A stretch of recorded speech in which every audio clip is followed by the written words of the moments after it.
నల్గొండ జిల్లా కలెక్టర్ కార్యాలయంలో తెలంగాణ హక్కుల రికార్డు బిల్లు 2024 ముసాయిదాపై చర్చా కార్యక్రమం నిర్వహించారు.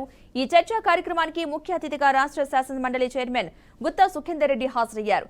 రైతుకు కలిగే ఇబ్బందులను పరిష్కరించే అవకాశం చట్టంలో ఉండాలని గుత్తా సుఖేందర్ రెడ్డి అన్నారు. తప్పులు సవరించే అవకాశం చట్టం కల్పించాలన్నారు. నూతన రెవెన్యూ చట్టంపై రాష్ట్ర వ్యాప్తంగా అభిప్రాయాలను సేకరించి కొత్త చట్టం తెచ్చేందుకు కృషి చేస్తామన్నారు. పాస్బుక్ మాత్రం ఇట్లా పాస్బుక్లు దొంగ పాస్బుక్లు వేల కొద్ది ఉన్నాయి. అందుకనే పైలట్ ప్రాజెక్ట్గా సాగర్ తిరుమలగిరిలో చూస్తున్నారు.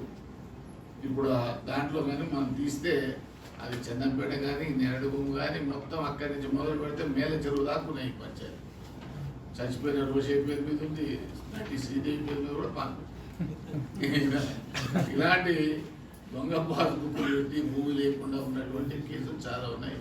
వాటన్నింటినీ ఏ విధంగా తొలగించాలా, ఏ విధమైనటువంటి మార్పులు చట్టాల్లో తేవాలి అనేటువంటి దాని కొరకు పైలట్ ప్రాజెక్ట్గా సాగర్ తిరుమలగిరి మండలాన్ని మరి రాష్ట్ర ప్రభుత్వం నిర్ణయించి ఇప్పుడు దాని మీద పూర్తి సమగ్రమైనటువంటి విచారణ పాస్బుక్ల కొరకు కాదు, మొత్తం రెవెన్యూ రికార్డ్స్ మీద చేస్తూ ఉన్నారు.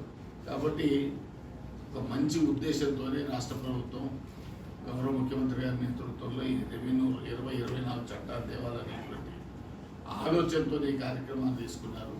దీంట్లో మీకున్నటువంటి అభిప్రాయాలు, ఎందుకంటే రిటైర్ అయినటువంటి విఆర్ఓస్ కూడా ఉన్నారు ఇక్కడ, పటవారీలుగా